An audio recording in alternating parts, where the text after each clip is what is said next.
नमस्कार, मुद्दा देख रहे हैं आप और मैं हूं आपके साथ ज्योति सांगवान। एक तरफ विरोधी दल सरकार को घेरने में जुटे हैं। कर्ज, बेरोजगारी, महंगाई समेत कई मुद्दों को लेकर सरकार की घेराबंदी की जा रही। दूसरी ओर सीएम नायब सिंह सैनी 3 गुना रफ्तार से काम करने का दावा करते हैं। 27 मार्च को बजट पर सीएम सैनी विधानसभा में जवाब भी देंगे, लेकिन उससे पहले सीएम ने एक बड़ा दावा किया है। सीएम ने कहा है कि अब तक संकल्प पत्र के 19 वादे सरकार पूरे कर चुकी है। इसी पर आज चर्चा होने वाली है। उससे पहले एक रिपोर्ट भी आपको दिखाते हैं।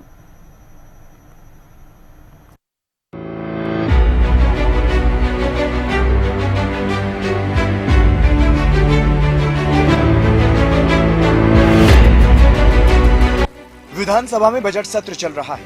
बजट सत्र में सरकार की तरफ से 2,05,000 करोड़ से भी ज्यादा का बजट पेश किया गया। बजट पेश होने के बाद से लगातार विपक्ष सरकार की घेराबंदी में जुटा है। विपक्ष ने सरकार को प्रदेश पर कर्ज, महंगाई, बेरोजगारी समेत कई मुद्दों पर घेरने का प्रयास किया।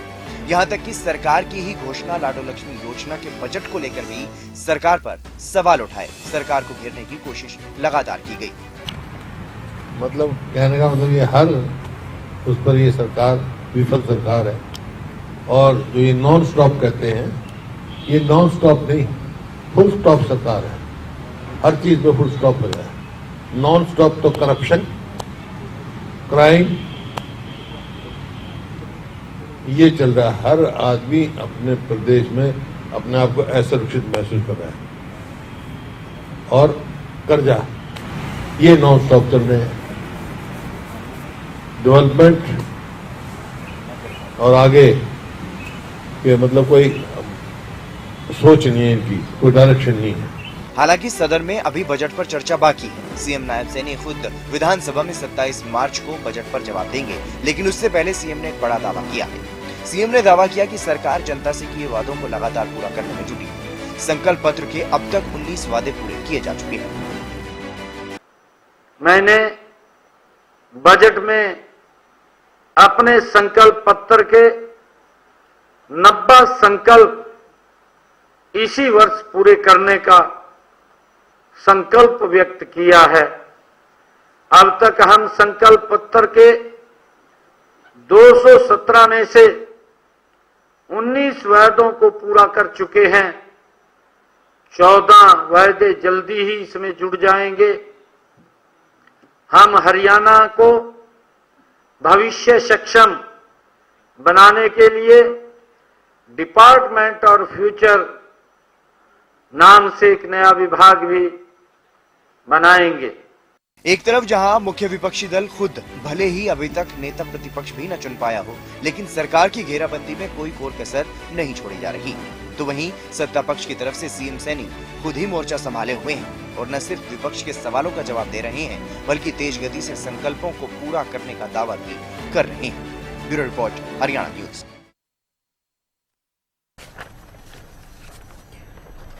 तो सीएम के दावे को लेकर साथ ही विपक्ष के आरोपों को लेकर चर्चा करने वाले हैं कुछ खास मेहमानों के साथ। प्रियदर्शनी सिंह, प्रवक्ता बीजेपी, हमारे साथ जुड़ गई हैं। कांग्रेस का पक्ष रखेंगे सुरेश रोड, साथ ही इनेलो से प्रवक्ता विजेंद्र रेहड़ू भी हमारे साथ डिबेट में जुड़ गए हैं। आप तीनों का बहुत स्वागत है। शुरुआत बीजेपी से कर लेते हैं।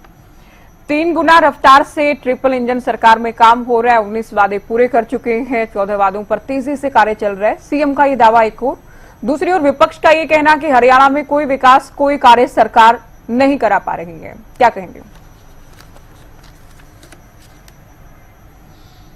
नमस्कार ज्योति जी। नमस्कार। और पैनल में बैठे हुए साथियों को और हरियाणा न्यूज के सारे दर्शकों को भी सादर प्रणाम। खैर, विपक्ष का तो देखिए काम ही है इस किस्म की अनर्गल बातें करना, खुद का एनालाइजेशन नहीं करना। ये कोई बड़ी बात नहीं है, लेकिन हमें भूल नहीं चाहिए कि 100 दिन में जो हमने काम कर रखे हैं, वो काम मुझे नहीं लगता कि कांग्रेस में जो 3 जगह सरकारें बनी हुई हैं वो उन्होंने 2.5 साल में भी किया है। और ये बात हकीकत है, ऐसा नहीं कि मैं कोई फैब्रिकेटेड चीज बोल रही हूँ। इनके खुद के मल्लिकार्जुन खड़गे जो कि अध्यक्ष हैं इनके, महाराष्ट्र चुनाव में खुद उन्होंने भाषण में बोला कि भाई कुछ भी अनसंट मत बोल दिया करो, कुछ भी वादे मत कर दिया करो जो पूरे ना कर पाओ। और कर्नाटका की तरफ इन्होंने इशारा करके बोला कि वहां पे किसानों की क्या हालत हो गई है और आप कुछ भी वादे कर देते हो उसके बाद पूरा नहीं करते हो। हिमाचल में भी यही हुआ कि ये सेब की फसल पूरी की पूरी तरीके से नष्ट हो गई, मुआवजे का इन्होंने वादा कर दिया, आज तक मुआवजा नहीं मिला, 1.5 साल हो गया इस बात को। तो ये सब बातें तो मुझे लगता है कि बेकार की बातें इन लोगों की, विपक्ष की।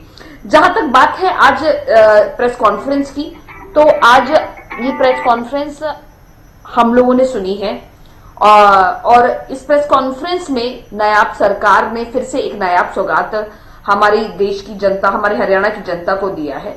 2 लाख नौकरियों का हमने वादा कर रखा है और मुझे पूरा यकीन है कि जिस तरीके से सरकार अपना काम करने की कोशिश कर रही है, इन 2 लाख नौकरियों से भी ज्यादा हम नौकरियां जनरेट कर पाएंगे और ये में कोई अतिशयोक्ति नहीं होगी। जहां तक पीएम आवास योजना के तहत 885 परिवारों को हम ऑलरेडी 100 गज के घर दे चुके हैं और आगे भी 15,256 फैमिलियों को, मतलब परिवारों को हम और भी देने वाले हैं, इसी साल देने वाले हैं और ये बहुत बड़ी बात है।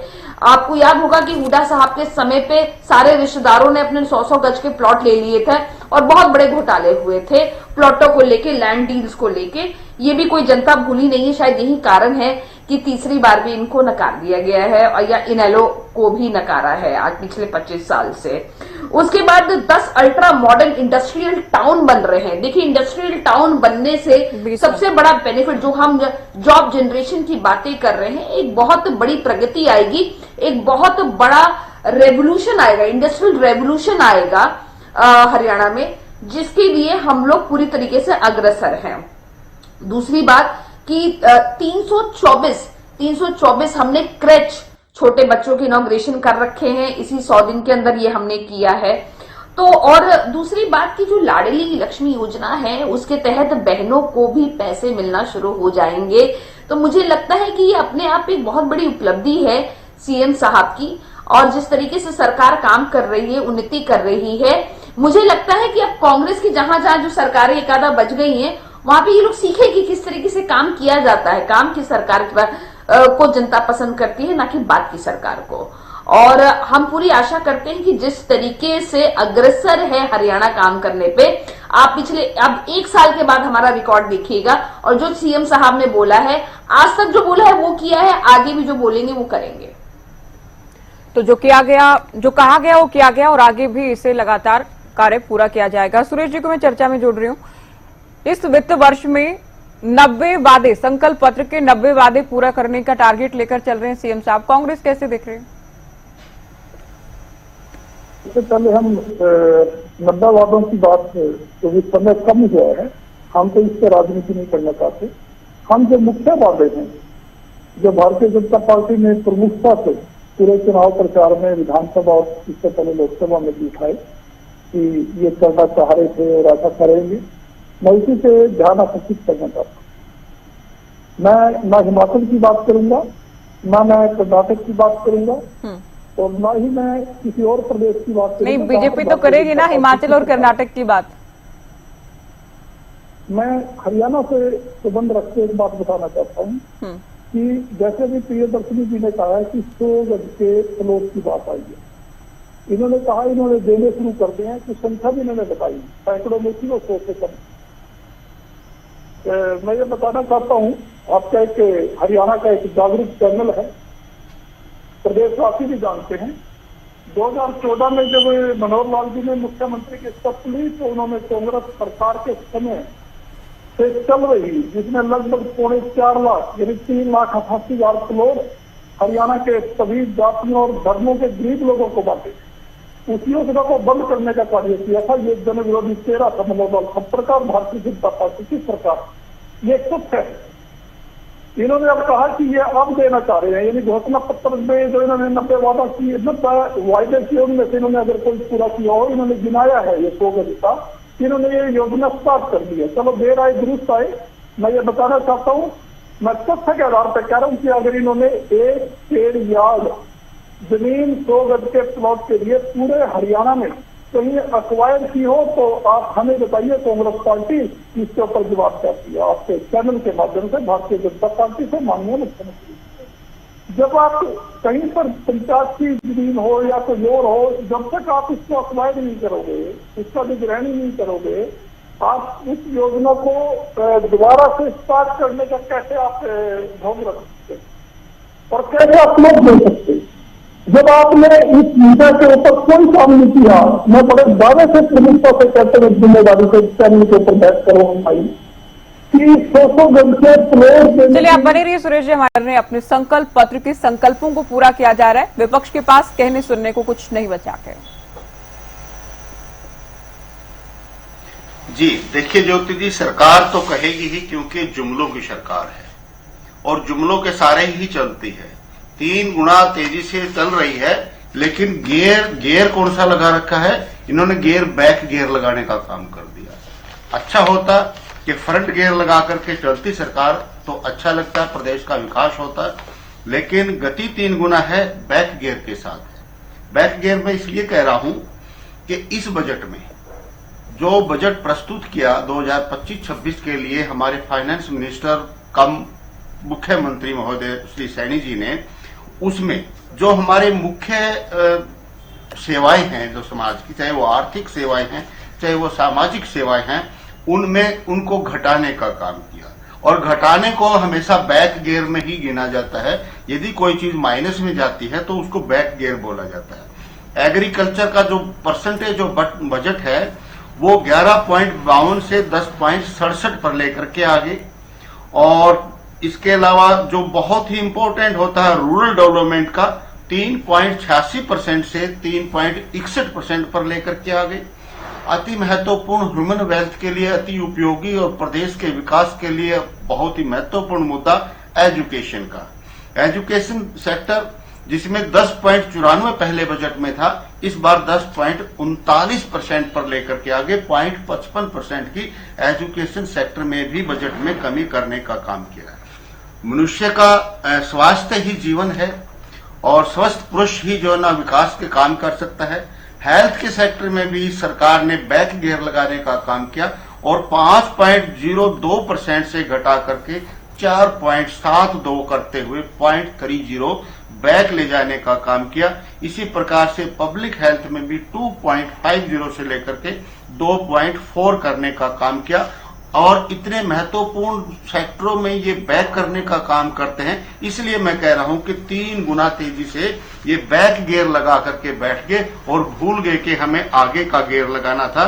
दूसरी बात ये कहते हैं कि हम जो है ना 24 फसलों को एमएसपी पर खरीदने का काम करते हैं। अभी हरियाणा का आर्थिक सर्वे गवर्नमेंट ऑफ हरियाणा द्वारा विधानसभा सत्र बजट सत्र में टेबल किया गया, टेबल पर रखा गया और उसके आंकड़े जो है 7 फसलों के मेरे पास आंकड़े अभी हैं, जिसके अनुसार सरकार ने सरसों का केवल 61% एमएसपी पर परचेज किया, गेहूं का केवल 55% एमएसपी पर, 25% मूंग, 18% जौ और 9% मात्र कपास और बाजरा 29% और मक्की 23% परचेज करने का काम किया। मैं बड़ा हैरान हुआ जब ये कह रहे थे कि हम 100% 24 फसलें एमएसपी पर परचेज करते हैं। जब मैंने इन 7 फसलों का कैलकुलेशन किया, इन परसेंटेज का मैंने एवरेज निकाला 7 फसलों का, तो मात्र 37% बनता है ज्योति जी, जो कि ये बड़े जुमले करते हैं कि हम 100% एमएसपी पर खरीदते हैं।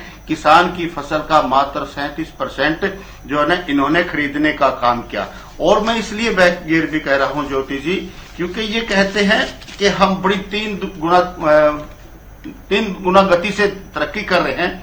आज प्रदेश को कर्ज के मामले में ले लीजिए, बिल्कुल सही कहा कि लगभग 5,16,000 करोड़ का आज हमारे प्रदेश के ऊपर कर्ज बन चुका है, जो हम पब्लिक सेक्टर का और गवर्नमेंट का डेप्ट यदि शामिल कर लेते हैं तो ये बेशक 3,52,000 करोड़ का कर्ज बताएं, लेकिन वो कर्ज जो है ना, जो पब्लिक सेक्टर जिसकी की सरकार की जिम्मेवारी होती है, चाहे वो रजिस्टर्ड कंपनीज हैं, चाहे वो सोसाइटीज की देनदारियां हैं और चाहे वो समाज सेविंग की देनदारियां हैं, इन सब का मिलाकर के लगभग 71-72 हजार करोड़ वो भी बनता है।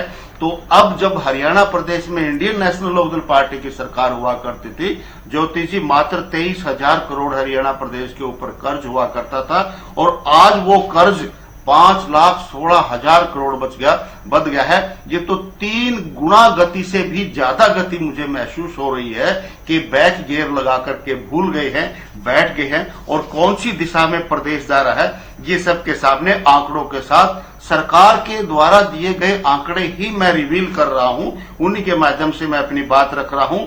और ये कहते हैं कि हमने 19 वायदे पूरे कर दिए, संकल्प पत्र के 2002 हमारे 217 वायदे थे, उनमें से हमने 19 पूरे कर दिए, 14 जो है जल्दी ही इसमें जुड़ जाएंगे। हाँ। और इसी वर्ष हम 90 वायदे पूरे करने का काम करेंगे। ज्योति जी, ये कह तो रहे हैं, यहां भी एक जुमला है, कौन से 19 वायदे हैं जो इन्होंने पूरे किए हैं? धरातल पर तो एक भी मुद्दा नहीं दिखाई दे रहा है, एक भी वायदा नहीं दिखाई दे रहा है। और 14 वायदे कौन से पूरे होने जा रहे हैं उसका भी कम से कम यदि लिस्ट बता देते तो शायद जो इफेक्टेड है, स्टेक होल्डर है, उनको कुछ हौसला होता, वो हमारे पूरे हो जाएंगे। बजट में प्रावधान क्या आप एक बड़ी बात ये कह रहे हैं कि ट्रिपल इंजन की सरकार, इनका ट्रिपल इंजन 3 गुना स्पीड से तो चल रहा है लेकिन रिवर्स चल रहा है। सुना प्रियदर्शनी जी आपने, शब्दों का खेल, आंकड़ों की बाजीगरी केवल बजट में भी की गई है गियर लगा के और संकल्प पत्र में ये संकल्प या वादे नहीं, जुमले हैं। देखिए रेनू भाई, मुझे नहीं मालूम है कहां से आंकड़े लेके आए हैं, लेकिन मैं विथ ऑल ड्यू रिस्पेक्ट मैं फ्रैंकली बताऊं, मैं सरकारी आंकड़ा इस समय आपके सामने पेश करना चाहती हूं। मैं बहुत ध्यान से उनके आंकड़े सुन रही थी। हरियाणा के मुख्यमंत्री ने आज ही रबी सीजन के में ये साफ साफ कहा है कि गेहूं, सरसों और जौ, चना, मसूर, सूरजमुखी, चारों ये जो फसलें हैं, ठीक है, इनकी एजेंसी अधिकारियों को साफ साफ निर्देश दिए गए हैं कि इनको एमएसपी पे खरीदा जाए। साफ साफ बोल दिया गया है, निर्देश कर दिया गया है।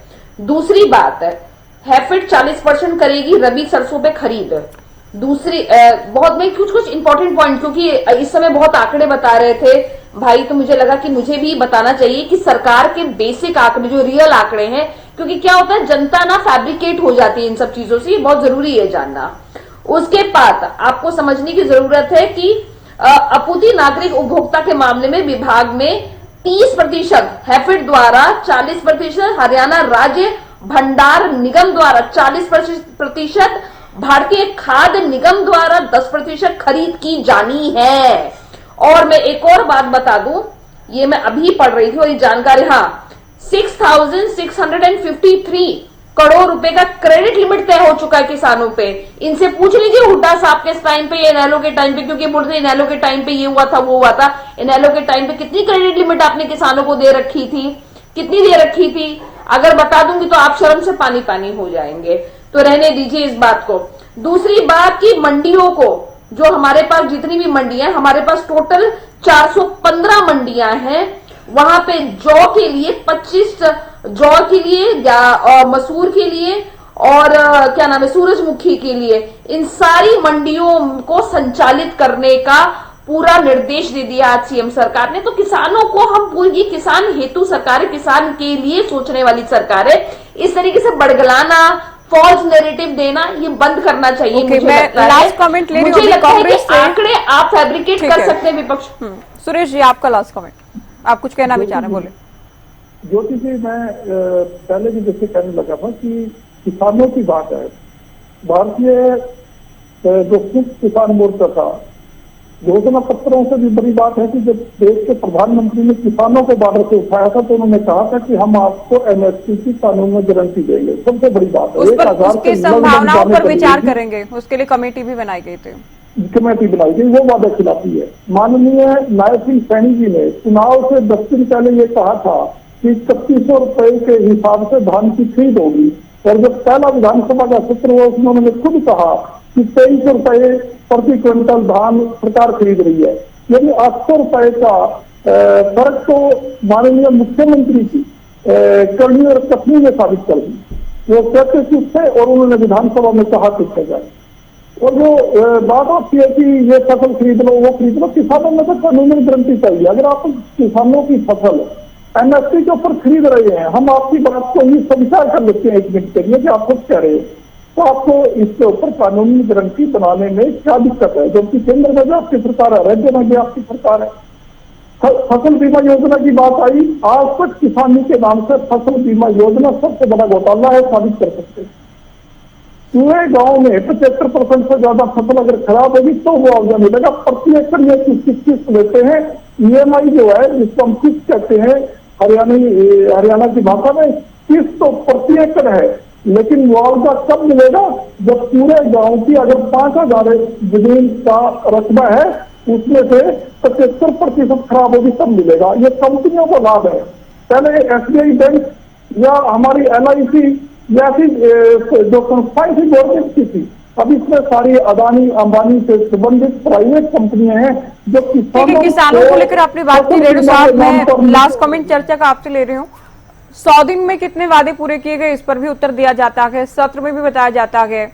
और ये बजट, इस वित्त वर्ष का बजट स्वीकार होने के बाद सदन में 90 वादे हम इस साल पूरे कर लेंगे। तो ये कम से कम सरकार की अच्छी पहल तो है, अच्छी आदत तो है लोगों को ये बताना कि इतने वादे पूरे कर लिए हैं, इतने पाइपलाइन में हैं, इस साल में कितने पूरे कर लिए जाएंगे।